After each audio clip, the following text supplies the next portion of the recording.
Cette semaine, je vous invite à penser à votre respiration et au fait que dans l'air que vous respirez, il y a de l'oxygène. N'hésitez pas à relire cet exercice ou à réécouter cet exercice d'ouverture de conscience tous les jours. Cela devrait éveiller en vous des sentiments ou des réflexions étonnantes, vous allez voir. Ça paraît tout simple, on le sait, l'oxygène est essentiel dans notre vie. Car c'est lui qui irrigue et nourrit nos cellules, nos muscles, notre cerveau.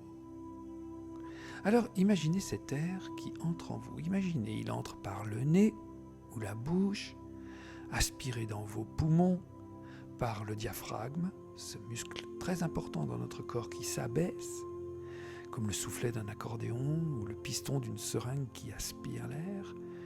Puis il va imprégner votre sang dans ces poumons, pour se diffuser ensuite à travers vos artères et vos veines dans tout votre corps.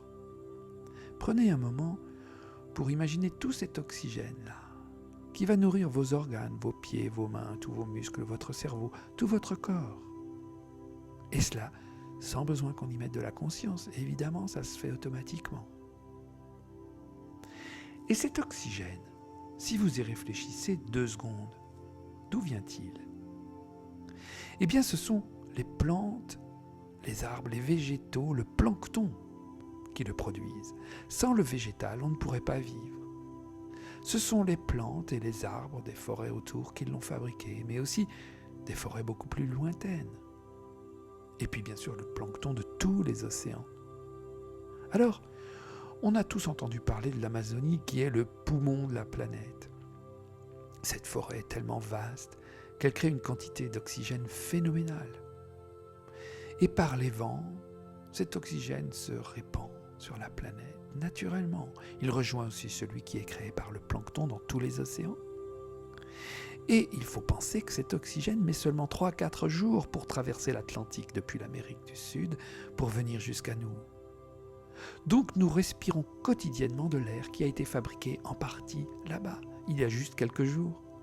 C'est dingue de penser à ça, non ?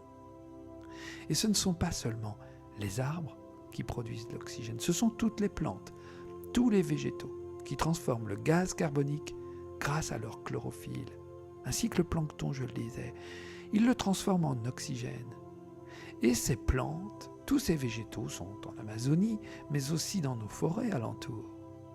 Alors, vous êtes ici à écouter tranquillement ce podcast, et finalement vous respirez l'air et l'oxygène qui a été produit par les forêts d'à côté aussi, par les arbres qui bordent les champs, dans la campagne autour, par le plancton qu'il peut y avoir sur les plages, pas loin, dans la mer, dans l'océan. Vous respirez de l'air qui vient d'ici, mais peut-être aussi de la montagne, des Alpes, des Pyrénées, et puis de l'Amazonie. Imaginez tout cet oxygène produit par tous ces végétaux du monde entier qui entre en vous et qui vient nourrir vos cellules. Et vos cellules, elles récupèrent cet oxygène grâce aux globules rouges qui l'amènent à travers le sang, et elles rejettent du gaz carbonique. Imaginez le circuit. Tout votre corps se nourrit de l'oxygène que vous avez inspiré et vos cellules rejettent le gaz carbonique que vos poumons vont expirer. Et ce gaz carbonique, ce fameux CO2, eh bien il est très précieux pour les plantes. Elles vont le capter, elles vont en récupérer l'atome de carbone pour en fabriquer leur squelette, leurs branches, leurs racines, leurs feuilles. Et elles vont rejeter les atomes d'oxygène. C'est tout un circuit, c'est donc un échange entre les plantes et nous, entre nous et les plantes, entre nous et les forêts, qui nous permet de respirer, là, et de vivre. Ainsi, entre nous et toutes ces plantes, il y a ce lien sans lequel ni l'un ni l'autre ne pourrait vivre.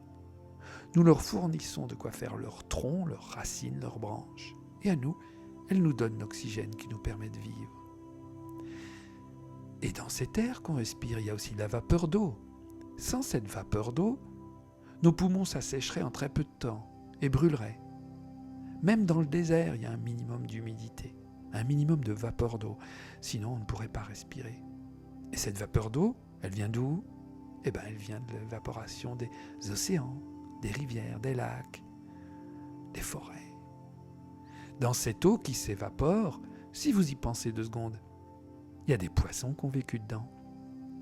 des poissons, des crustacés, du plancton, et puis aussi des plantes, des algues, qui l'ont également nourri de leur oxygène.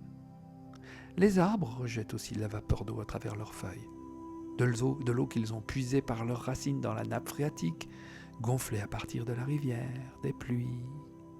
Donc, en respirant simplement là, maintenant, vous prenez conscience que vous inspirez cet oxygène et cette vapeur d'eau, et vous vous rendez compte que vous êtes relié à tellement d'autres vies, tellement d'autres choses, autour de vous, mais aussi à l'autre bout du monde.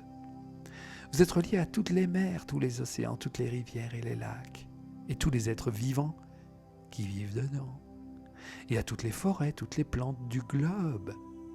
Imaginez, là dans l'air que vous respirez maintenant, il y a des poissons qui ont nagé dedans, un arbre en Amazonie qui en a produit l'oxygène.